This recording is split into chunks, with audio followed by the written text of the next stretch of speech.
दोस्तों नमस्कार। सबक समाचार में आपका स्वागत है।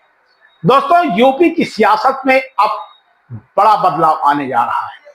मुख्य रूप से भारतीय जनता पार्टी सत्ता में है और विपक्ष की भूमिका में समाजवादी पार्टी है। समाजवादी पार्टी सड़कों में दिखाई पड़ती है, इसके साथ साथ कांग्रेस भी पीछे से लगी हुई है। लेकिन यदि आप बहुजन समाज पार्टी को कमजोर मान रहे हैं तो ये आपकी बड़ी भूल होगी।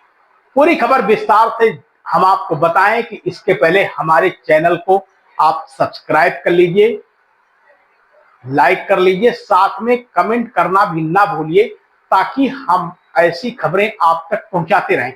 दोस्तों हम बात करते हैं यूपी की सियासत के साथ साथ फतेहपुर जिले की सियासत में। दोआबा के क्षेत्र में फतेहपुर है और फतेहपुर जिले में 6 विधानसभाएं हैं।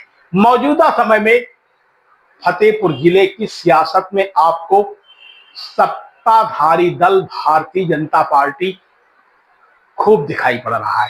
कार्यक्रम आयोजित हो रहे हैं, मंत्री आ रहे हैं, साथ ही साथ आपको यह भी दिखाई पड़ रहा होगा कि विपक्ष की भूमिका में समाजवादी पार्टी है। समाजवादी पार्टी भी अपने राष्ट्रीय नेतृत्व के एजेंडे पर काम कर रही है। लेकिन यदि आप बहुजन समाज पार्टी का आंदोलन कम कर रहे हैं तो ये शायद आप गलत कर रहे हैं। प्रदेश में ही नहीं, जिले में भी अब बहुजन समाज पार्टी एक बार फिर से खड़ी हो रही है। हालांकि बहुजन समाज पार्टी का संगठनात्मक ढांचा पिछले 4-5 महीनों तक बेहद कमजोर था, लेकिन मौजूदा समय में जो बहुजन समाज पार्टी के जानकार सूत्रों का दावा है कि अब बहुत नए सिरे से जो संगठन को मजबूती प्रदान की गई है, उसमें निष्क्रिय कार्यकर्ता भी बहुजन समाज पार्टी के साथ खड़े हो गए हैं। यानी साफ जाहिर है कि बसपा सुप्रीमो का अब नया फार्मूला कामयाब होने जा रहा है। बहुजन समाज पार्टी में अब युवा वर्ग भी तेजी के साथ जुड़ रहा है। जिस तरीके से भारतीय जनता पार्टी सत्ता में है और सत्ता में होने के बाद उसके पास नेताओं की एक लंबी फौज है, पूर्व विधायक भी हैं, पूर्व सांसद भी हैं और 2027 का विधानसभा चुनाव भी दिखाई पड़ रहा है, पंचायती चुनाव भी दिखाई पड़ रहा है। ऐसे में बहुजन समाज पार्टी के साथ कंधे से कंधा मिलाकर चलने के लिए भारतीय जनता पार्टी के लोग भी संपर्क में हैं। बहुजन समाज पार्टी के पास फिलहाल अपने संगठन को मजबूत करने का बड़ा दायित्व है।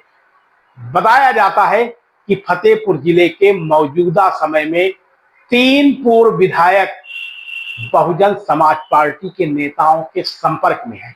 इन 3 पूर्व विधायकों ने बाकायदा बसपा सुप्रीमो से लेकर के जिले के दिग्गज बसपा के नेताओं से संपर्क स्थापित किया है ताकि वो 2027 के चुनाव के पहले बहुजन समाज पार्टी में शामिल हो जाएं और उनको किसी न किसी विधानसभा क्षेत्र से चुनाव में टिकट मिल जाए।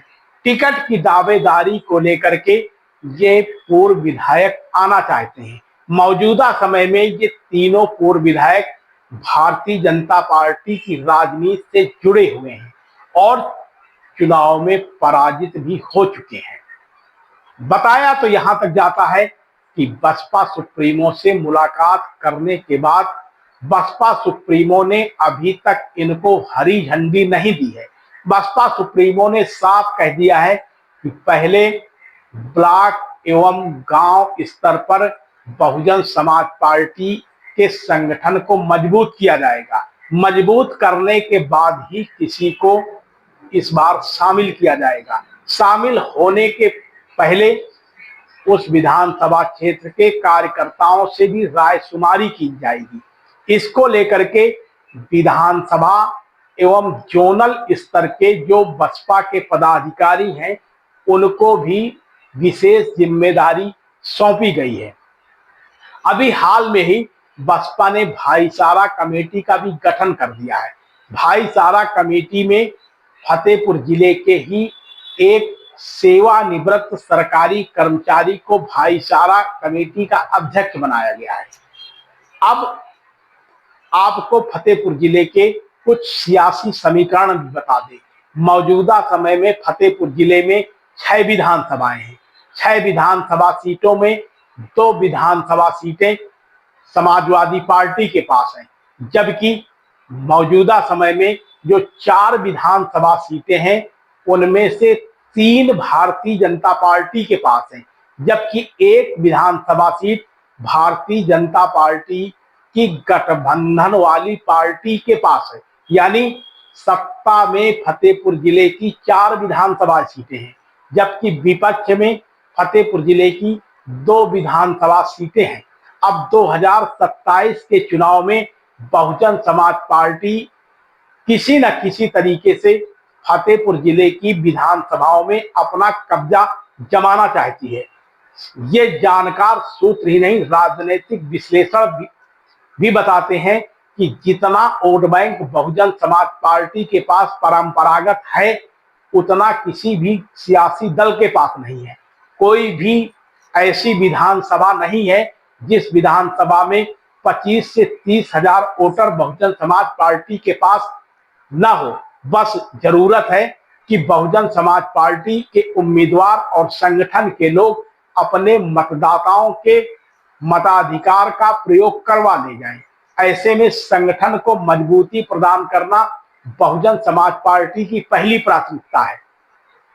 जिले की सियासत में जिस तरीके से दिग्गज एवं प्रभावशाली नेता बहुजन समाज पार्टी की तरफ कंधे से कंधा उठाकर चलने की कोशिश में है, उससे लगता है कि 2027 के विधानसभा चुनाव में बहुजन समाज पार्टी कहीं न कहीं जिले में अपना एक शानदार विशाल प्रदर्शन करने की कोशिश में है। फिलहाल बने रहिए शपथ समाचार में। बहुत बहुत धन्यवाद आपका। हम लगातार सियासत से जुड़ी खबरें आप तक पहुंचाते रहेंगे। आप देख रहे हैं शपथ समाचार।